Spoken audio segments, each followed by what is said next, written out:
আমি elevator education থেকে Souvik sir কথা বলছি।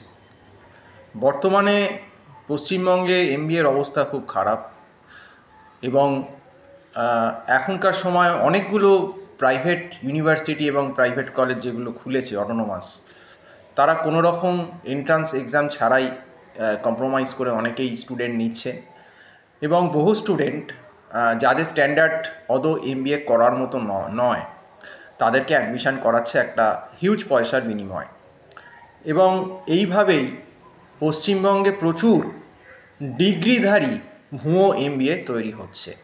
ঠিক, এদের ডিগ্রি হচ্ছে, ইউজিসি রেকগনাইজ ডিগ্রি পাচ্ছে, সব কিছু পাচ্ছে, কিন্তু আপনি যদি এদেরকে একটু ঘাঁটিয়ে কোশ্চেন করেন বেসিক, দেখবেন এরা মিডিল টার্ম ইকুয়েশন পর্যন্ত করতে পারে না।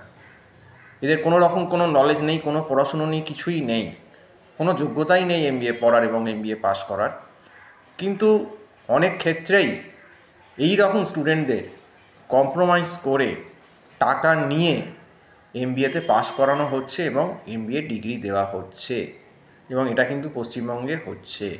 এবং এরকম বহু কলেজ আছে যারা নিজেদের অটোনোমাস ইউনিভার্সিটি এবং প্রাইভেট ইউনিভার্সিটির নাম করে এইভাবেই কলেজ চালাচ্ছেন। এবং কিছু কিছু ক্ষেত্রে জানি না, হয়তো এদের অনেকের এআইসিটি অ্যাপ্রুভালও নেই, আবার অনেকের হয়তো এআইসিটি অ্যাপ্রুভাল আছে, কিন্তু এআইসিটিও যে কী করে এদেরকে মনিটরিং করেন না বা ইউসিও মনিটরিং করেন না, সেটা খুব অদ্ভুত ব্যাপার যে কেন মনিটরিং হয় না। কিন্তু যেহেতু আমরা স্টুডেন্ট পড়াই দীর্ঘদিন ধরে এবং এখনও পড়াচ্ছি, এবং তাতে স্টুডেন্টের সব স্টুডেন্টকে বলছি না, কিন্তু এই রকম ক্যাটাগরি স্টুডেন্ট কিন্তু অনেকেই আছে যাদের কিন্তু পড়ার যোগ্যতা নেই, এবং তাদেরকে পয়সা দিয়ে পাস করিয়ে, জোর করে পাস করিয়ে ডিগ্রি দিয়ে এরকম বহু ভুয়ো এমবিএ মার্কেটে ছেড়ে দেওয়া হচ্ছে।